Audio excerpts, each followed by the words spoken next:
What makes you come to our country so often? They always smile, they're like so soft, they're kind.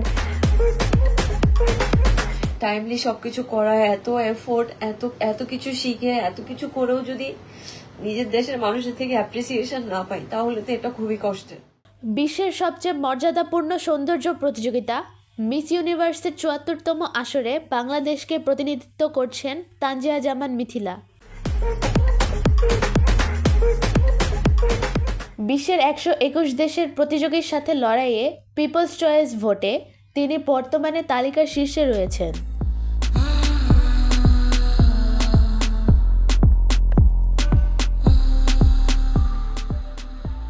শেষ পর্যন্ত যদি তিনি তালিকার প্রথম স্থানে থাকতে পারেন তবে সরাসরি জিতে নিতে পারেন মিস ইউনিভার্স খেতাব, যা হবে বাংলাদেশের জন্য একটি ঐতিহাসিক সাফল্য।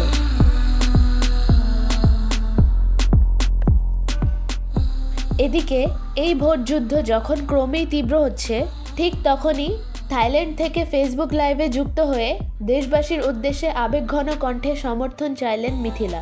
যদি নতুন ইতিহাস করতে হয় বাংলাদেশের জন্য এবং নতুন কিছু করতে হয় তাহলে আমাদের অনেক ভোট লাগবে। একই সঙ্গে তাকে নিয়ে সামাজিক যোগাযোগ মাধ্যমে করা বাজে মন্তব্য ও ট্রল বন্ধ করার আহ্বান জানান।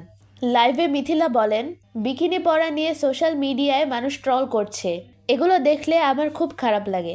সো দেখতেছি আজকে যে বিকিনি নিয়ে অনেক কমেন্ট করতেছে। কারণ দেশের জন্য এত কষ্ট করছি, আর আপনারা যদি আমাকে সাপোর্ট না করে উল্টাপাল্টা কমেন্ট করেন তাহলে আমি কিন্তু পারবো না। এখানে বিকিনি না পরলে আমি জিততেও পারবো না। কাঁদতে কাঁদতে তিনি আরও বলেন, আমি যদি বিকিনি না পরি তাহলে তো টপ 30-তে যেতেই পারবো না। আমি যদি বিকিনি না পরি তাহলে আমি টপ 30-তেই যেতে পারবো না।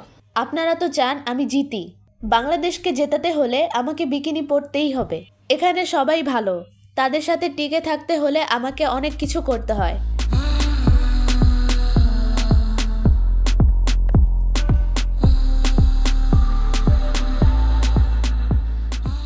কিন্তু আমাদের দেশের মানুষ যদি গালাগালি করে, মেয়েদের আটকে রাখে, তাহলে মেয়েরা কবে ভালো করবে?